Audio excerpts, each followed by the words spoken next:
aion tänään kuvata sellaista, missä mä tein temppuvideoita.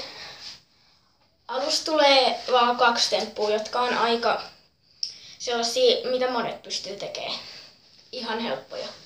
Mutta monessa muissa osissa tulee kaikki voltteja ja sellaisia sen takia, koska mä vaan näytän teille, miten tämä toimii.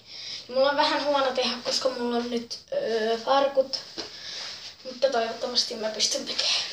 Ensimmäinen ikkuna.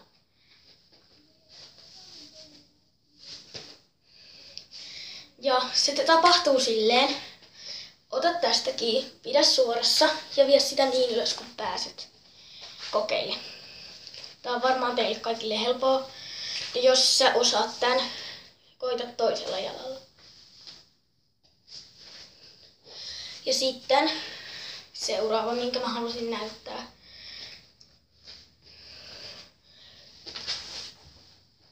Eli tossa oli toi ja ensi videossa tulee sit paljon muuta temppuja, voltteja, kärrynpyöriä ja noita kaikki niinku kaatosiltoja ja käsillä seisontaa. Jos tykkäsitte, painakaa tykkäysnappia ja se on moi!